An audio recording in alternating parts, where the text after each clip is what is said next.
l'anxiété, c'est quoi? Quels sont ses symptômes et quelles sont les différentes sortes de l'anxiété? Bienvenue sur cette chaîne, nous allons parler aujourd'hui de l'anxiété. Moi, c'est le psychologue Kato. Bienvenue sur la chaîne Psy Congo. Eh bien, l'anxiété, c'est la peur. Mais contrairement à la peur ordinaire, dans l'anxiété, nous avons peur de quelque chose dont normalement on ne devrait pas avoir peur. Dans des situations normales, vous ne pouvez pas avoir peur, mais on a peur. C'est ce qu'on appelle l'anxiété. Donc, vous avez peur que quelque chose, par exemple, vous arrive. Vous avez peur de tomber malade. Vous avez peur de perdre une personne très importante dans votre vie. Vous avez peur d'aller prononcer un discours devant les gens. Alors, vous êtes anxieux. C'est ça, l'anxiété. Alors, quels sont les symptômes de l'anxiété? Ou comment se manifeste l'anxiété?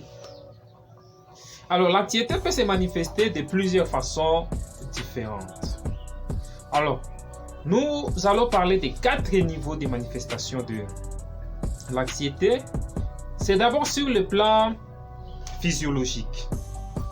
Sur le plan physiologique, c'est-à-dire sur le corps. Qu'est-ce qu'on observe quand une personne est anxieuse?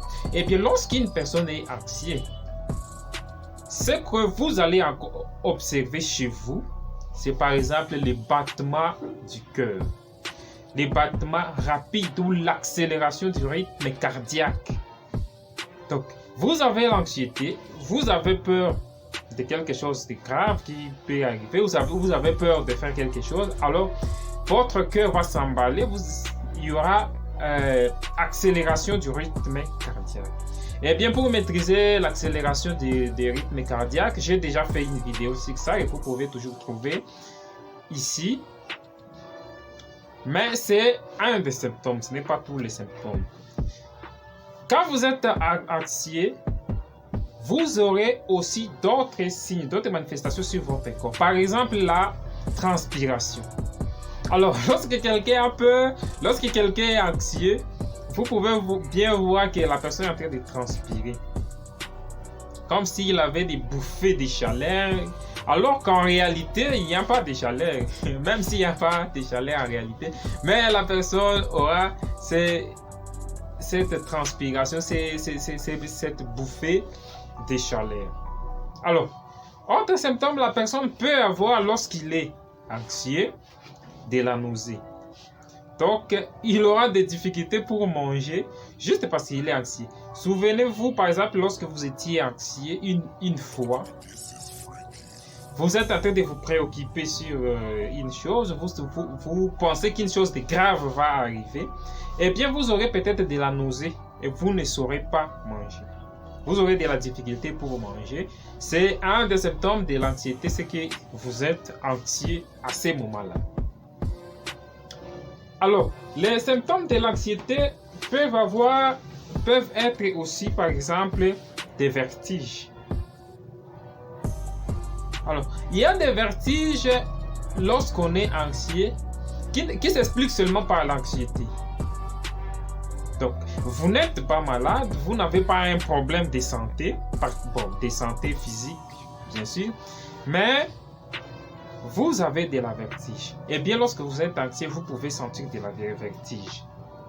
Vous pouvez avoir peur de mourir. Ça, c'est aussi un symptôme de l'anxiété sur le plan physiologique, sur le plan de votre corps, sur le plan de votre organisme.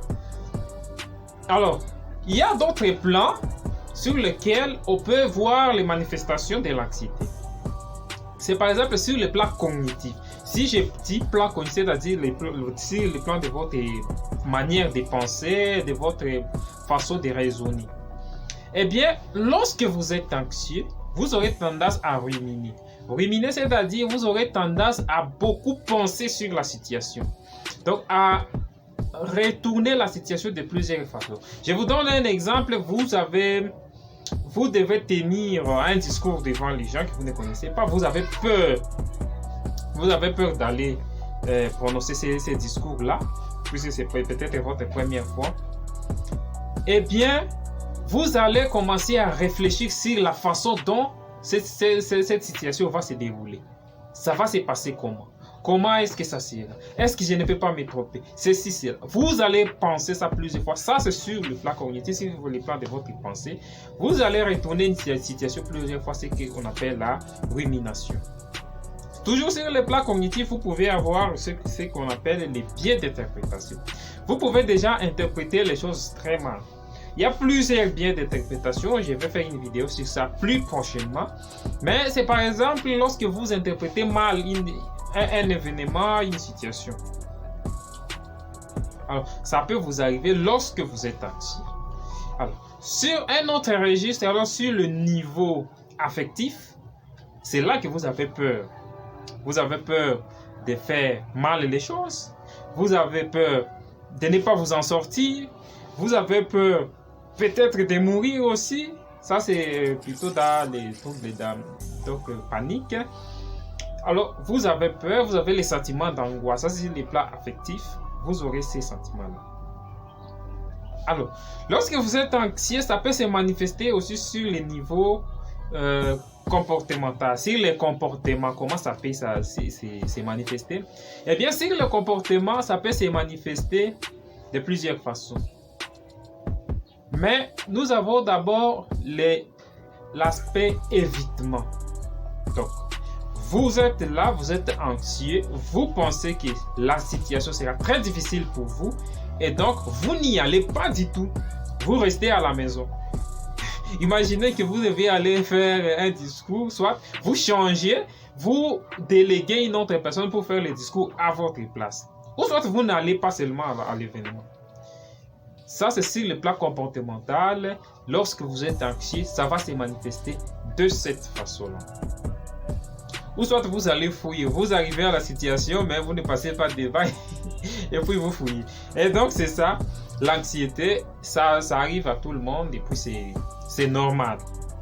L'anxiété est normale puisque ça nous aide à nous prévenir que parfois il y a des dangers, parfois nous sommes menacés ou nous ne pouvons pas nous en sortir, bien sûr.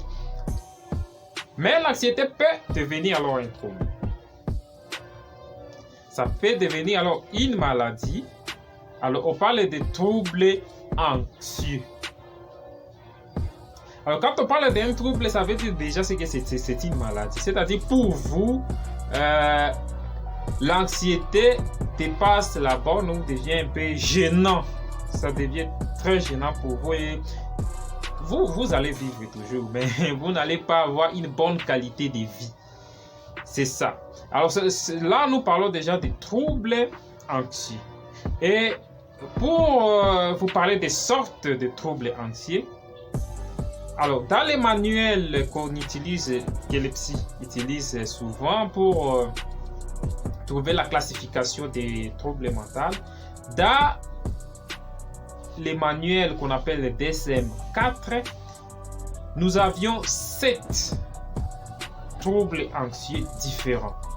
Alors, ces 7 troubles anxieux différents ont été développés dans les DSM-4. Mais dans le DSM-5, il y a un trouble qui est sorti et qui ne fait plus partie des troubles anxieux. Nous allons voir ça un peu plus tard. Alors, les 7 troubles anxieux, bon, nous allons parler des 6 troubles anxieux. Nous allons commencer par les troubles qu'on appelle l'anxiété de séparation. Alors, l'anxiété de séparation se manifeste chez les enfants et c'est lorsque l'enfant a peur d'être séparé de sa mère, l'enfant va pleurer, va crier, voilà. Ça, c'est les troubles qu'on appelle troubles anxieux de séparation, donc l'anxiété de séparation. Nous avons 2, le trouble de l'anxiété sociale, qu'on appelle aussi phobie sociale. Quand on parle des troubles de l'anxiété sociale, des phobies sociales, c'est-à-dire vous avez peur d'entrer en contact avec les gens, vous avez peur de vous rencontrer avec des personnes que vous ne connaissez pas, vous avez souvent peur de cette situation-là. Je crois que j'ai déjà fait une vidéo sur ça lorsque nous avons parlé de la timidité. J'ai essayé de faire la différence entre la timidité, l'introversion et la phobie sociale, donc l'anxiété sociale. Troisième trouble dans les troubles anxieux, on parle de trouble panique. Trouble panique, c'est un peu très grave, un peu si je peux le dire. C'est lorsque la personne, s'il se trouve dans des situations où il n'est pas à l'aise, le cœur va s'emballer, va battre très vite, il va entrer en chaleur, voilà. Ça, c'est le trouble panique. La personne, disons que la personne panique, se trouve devant des paniques, il est en train de paniquer devant une situation. Ça, c'est le trouble panique. Nous avons aussi d'autres troubles qu'on appelle la trouble d'anxiété généralisée. Ça, c'est lorsque vous avez peur dans plusieurs situations différentes. Là, vous êtes anxieux. Votre anxiété se manifeste dans plusieurs contextes. Alors là, vous pouvez développer ce qu'on appelle les troubles d'anxiété généralisée. Et nous avons les troubles d'anxiété spécifiques, c'est-à-dire vous avez peur d'un objet. Par exemple, quand on parle de la peur de l'araignée, vous avez peur d'un araignée. Alors ça, c'est un trouble d'anxiété spécifique parce que vous avez peur, vous n'avez peur que d'un animal ou d'une chose ou d'une situation. Alors là, c'est le trouble d'anxiété spécifique, parce que c'est bien spécifique. Alors, nous avons ce qu'on appelle aussi trouble obsessionnel et compulsif, on appelle TOC. Le trouble obsessionnel compulsif, c'est manifeste, c'est les gens qui ont cette tendance-là à se laver, par exemple, la main. Une compulsion à se laver la main. Plusieurs fois, la personne est en train de se laver la main. La personne peut avoir des problèmes pour ouvrir la porte. Elle va toujours chercher à ouvrir la porte. Toujours chercher à vérifier une chose avant de faire. Alors, là, la personne peut développer ce qu'on appelle les troubles obsessionnels et compulsifs. Ce sont les différentes sortes de troubles anxieux lorsque nous parlons de l'anxiété. Mais bien sûr, nous avons plusieurs autres anxiétés que nous ne trouvons pas dans les manuels de dessin. Il y a par exemple l'anxiété d'anticipation et d'autres sortes d'anxiété. Alors, je crois que c'est tout pour aujourd'hui. Merci d'avoir visualisé cette vidéo. Surtout, si vous n'êtes pas encore abonné, abonnez-vous sur cette chaîne pour découvrir encore d'autres comportements ou d'autres troubles. Abonnez-vous, activez la cloche, laissez un j'aime sur cette page et partagez pour que ça puisse aider d'autres personnes. Merci et à la prochaine.